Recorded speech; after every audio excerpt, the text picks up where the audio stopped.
Hello dear students, today we are going to start chapter 3 data handling from class 7 and we are going to start this chapter with the introduction, that is what is data handling. And before knowing data handling we should know what a data is. So data are basically the facts and figures or the information that we collect during any survey, analysis or any experiment.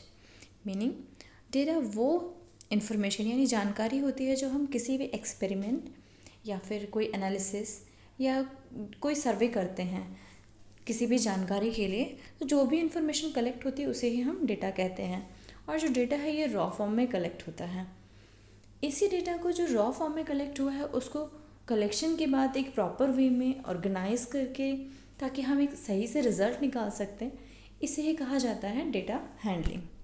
जैसे अगर हमें पता करना है कि इस class के यानी आपकी क्लास के बच्चों के मैथमेटिक्स में परफॉर्मेंस कैसी है, तो ये एक kind of collection of data ही होगा। और अगर हम उसको ऑर्गेनाइज करते हैं तो ये डेटा हैंडलिंग हो जाएगा।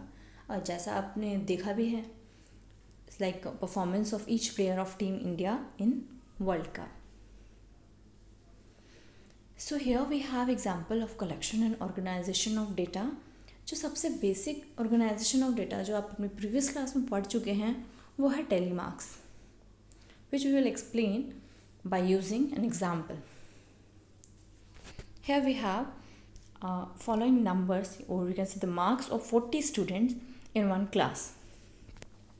अब हमें पता करना है कि कौन से मार्क्स है जो कि मोस्ट फ्रीक्वेंटली यानी कि ज़्यादातर बच्चों के आए हैं, या कौन सा मार्क्स है जो सबसे कम तर बच्चों ने स्कोर किया है। तो इन सब इन्फॉर्मेशन से रिज़ल्ट निकालने के लिए बेटर है कि जो भी डेटा हमने कलेक्ट किया 40 स्टूडेंट का वो रॉ फॉर्म में कलेक्ट किया, यानी रैंडमली हमने इन्फॉर्मेशन पूछा किसके कितने मार्क्स हैं तो 813 के फॉर्म में कलेक्ट हो गया। इसके बाद हमने एक टेबल फॉर्म किया है, जिस टेबल में हमने मार्क्स को अरेंज किया 1 2 3 4 5 के सीक्वेंस में। और टेलीमार्क्स कैसे बनाते हैं वो आपने प्रीवियस क्लास में पढ़ चुके हैं। बेसिकली इसमें हम जो भी डेटा जितनी बार रिपीट होता है उसके लिए उतने ही लाइंस को ड्रॉ करते हैं and we pack them in a bundle of 5। और जितने भी वो बंडल्स हो जाएंगे उनकी काउंटिंग को ईजी कर दिया जाता है। So you can see here 1 mark is obtained by 2 students, 2 marks is obtained by 3 students,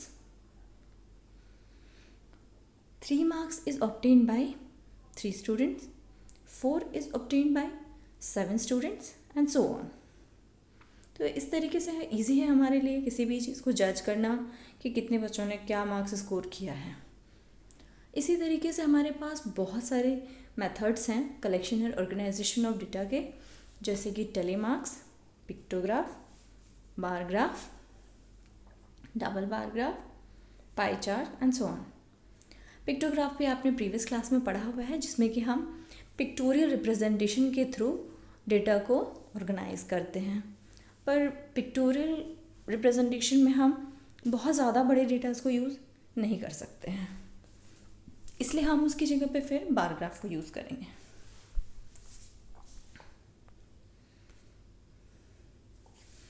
Here we have a picture of a bar graph। तो बार ग्राफ में हमारे पास 2 एक्सेस होते हैं, एक हॉरिजॉन्टल एक्सिस, एक वर्टिकल एक्सिस। इन दोनों ही axis पे हम अपने जो भी डेटा हमने इन्फॉर्मेशन कलेक्ट किया है उसको मार्क करते हैं। जैसे हमें पता करना है marks obtained by students in different subject, तो यहाँ पे हमने सब्जेक्ट को हॉरिजॉन्टल एक्सिस जिसको हमने एक्स रिप्रेजेंट किया है एंड वर्टिकल एक्सिस पे मार्क्स ऑब्टेन्ड जो कि वाई से रिप्रेजेंट किया है, इसे रिप्रेजेंट कर देते हैं। हर एक सब्जेक्ट को एक रेक्टेंगल से रिप्रेजेंट किया गया है। जितने भी मार्क्स जिस सब्जेक्ट में आए हैं उसकी height will be described by the height of that rectangle. तो from here we can draw inferences. यहाँ से हमारे पास बहुत ईजी हो जाता है रिज़ल्ट को चेक करना कि सबसे ज़्यादा मार्क्स किस सब्जेक्ट में स्कोर किया है। तो यहाँ पे हम सबसे हाईएस्ट पीक वाले रेक्टेंगल की हाइट को चेक करेंगे। सो it is mathematics, red colour, जिसमें कि सबसे हाईएस्ट मार्क्स स्कोर हुए हैं। और सबसे मिनिमम मार्क्स किस सब्जेक्ट में स्कोर किया है, तो वो है in blue colour, it is social science. Is it clear? Next is double bar graph. Double bar graph is basically originated from bar graph, यानी बार ग्राफ का ही एक फॉर्म है डबल बार ग्राफ. इस डबल बार ग्राफ को हम use करते हैं whenever we want to compare two things. For example, we want to compare the number of students in different class, the girls and boys. So here we have a double bar graph. यहाँ पे हमने x axis पे classes को represent किया है और y axis पे number of students को रिप्रेजेंट किया है. लेकिन क्योंकि ये डबल बार ग्राफ है और हम एक ही में दो रेक्टेंगल से रिप्रेजेंट कर रहे हैं, तो हमें स्पेसिफिकली दोनों को शो करना होगा. जैसे यहाँ पे जो ब्लू कलर की लाइंस हैं, रेक्टेंगल्स हैं, वो गर्ल्स को रिप्रेजेंट करती है और उसके साइड में जो लाइनिंग वाले ब्लॉक्स हैं वो बॉयज़ को रिप्रेजेंट करते हैं. एक स्केल भी चूज़ किया जाता है, जैसे कि आप देख सकते हैं 1 unit length is equal to 5 girl. यानी कि जब भी हम ग्राफ बनाते हैं तो वो ब्लॉक्स के फॉर्म में होता है, जिसमें 1 सेंटीमीटर का गैप होगा. हर एक सेंटीमीटर को हम 1 यूनिट लेंथ मानते हैं और उसको हम जो भी स्केल चूज़ करते हैं उसके अकॉर्डिंग डिसाइड किया जाता है. जैसे कि यहाँ पे हर एक यूनिट लेंथ है 5 girls. So now by drawing the graph you can simply conclude the results कि क्लास 5 में there are 30 girls and 20 boys. In class 6 there are 35 girls and 40 boys. तो अगर आपसे कोई भी पूछे कि इन सभी क्लासेस में सबसे ज़्यादा नंबर ऑफ़ गर्ल्स किस क्लास में है, दिस इज़ वेरी इजी. सबसे हाईएस्ट पीक ब्लू कलर के रेक्टेंगल को चेक करना है, दैट इज़ क्लास 9th. और सबसे लोएस्ट नंबर ऑफ बॉयज़ किस क्लास में है, that is also class 9th as well as class 5, both are same. So this is how we used a double bar graph to compare the results or any of our survey analysis experiments.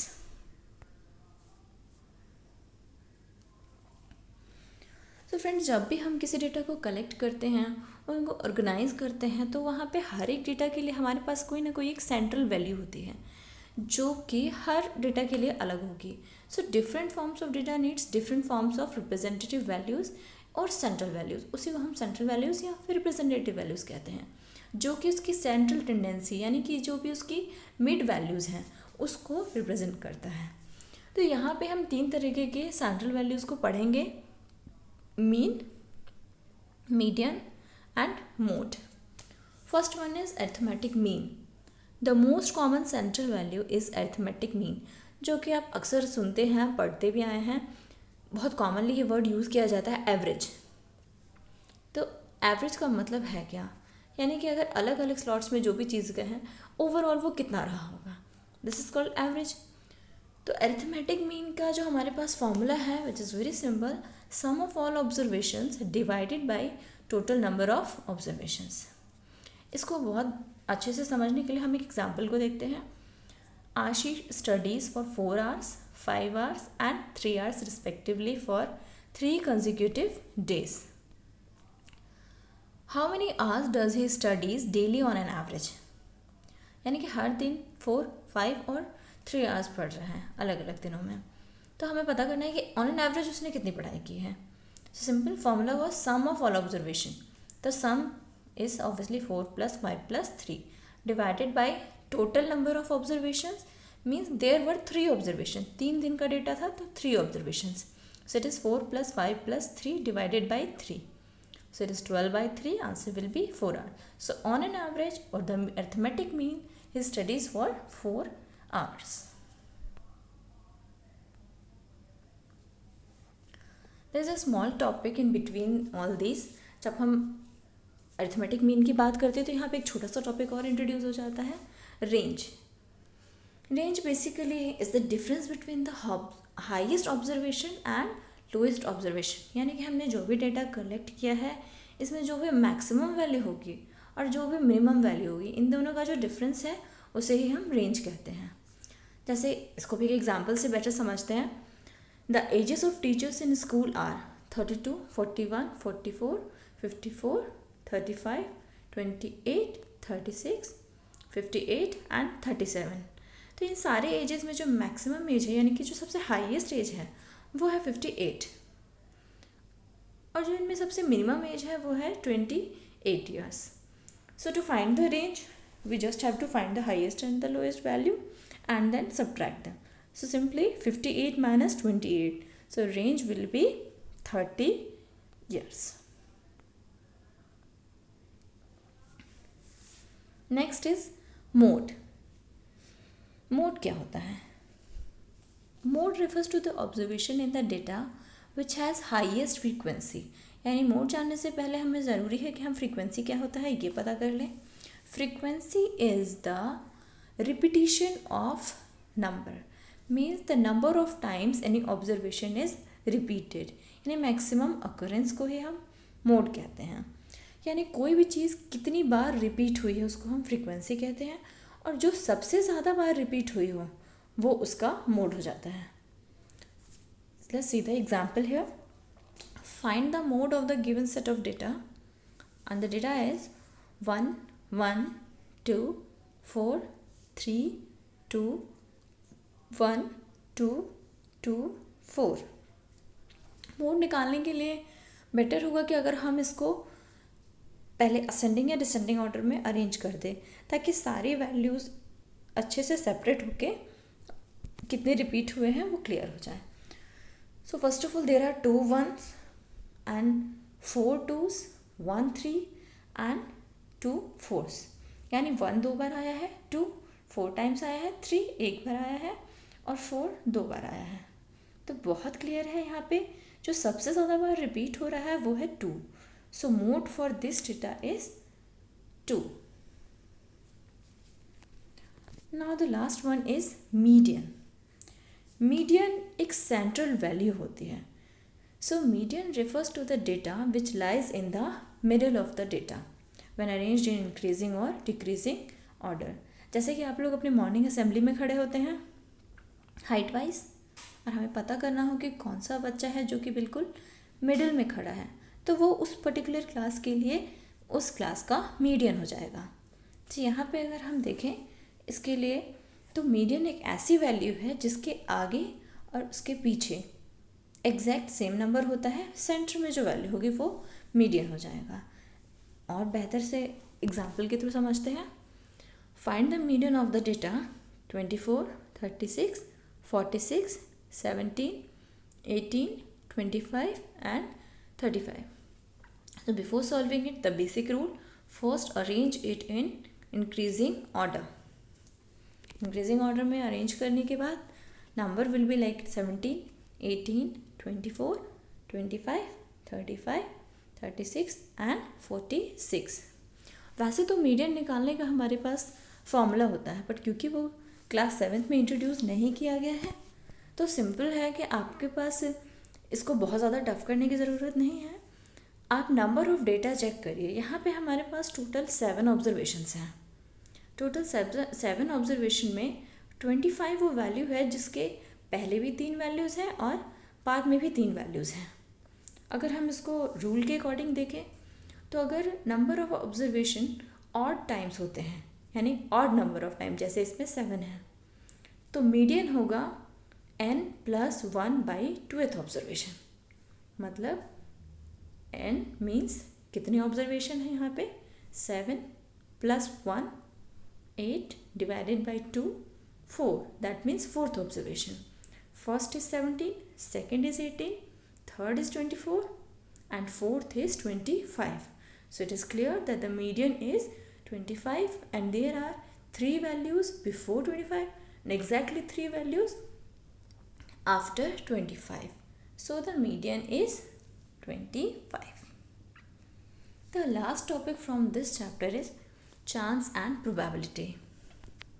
So friends, हमारे पास बहुत सारे situations ऐसी आती हैं life में जो कि बिल्कुल सर्टेन होती हैं. कुछ ऐसी सिचुएशंस आती हैं जो बिल्कुल ही इम्पॉसिबल होती हैं, और कुछ ऐसी सिचुएशन होती हैं जो कि पॉसिबल है भी और नहीं भी. मीन्स हो भी सकता है, नहीं भी हो सकता है. ऐसी सारी सिचुएशन विच मे और मे नॉट हैपन, मतलब जिसके होने की संभावना हो भी सकता है और नहीं भी हो सकता है, has a chance of happening, such is called the probability, यानी probability of happening any event, किसी भी चीज़ की होने की संभावना। एग्जाम्पल देखते हैं, टुडे इट विल रेन। क्या आप श्योर हैं इस चीज़ के लिए कि आज बारिश होगी? No, we are not sure. It may happen और may not happen, so this is called the probability. Second one, tomorrow you will be older than today, यानी कि आने वाले कल में आप आज से एक दिन बड़े हो जाएंगे। यस, बिल्कुल ऐसा ही होगा, अगले दिन हम ज़रूर एक दिन बढ़ जाएंगे, हमारी उम्र एक दिन और बढ़ जाएगी, यानी ये एक ऐसा इवेंट है जो कि श्योर है, सर्टेन है। अगर हम इम्पॉसिबल इवेंट की बात करें तो हमने कोई डाई थ्रो किया है जिसके ऊपर हम इमेजिन करें कि 7 आया, तो वो पॉसिबल नहीं है क्योंकि एक डाई में सिर्फ और सिर्फ 6 फेसेस होते हैं। Such events are called the impossible events. So I hope all of you have understand all the topics very clearly, and now you all will be able to solve the questions related to the chapter. Thank you and all the best.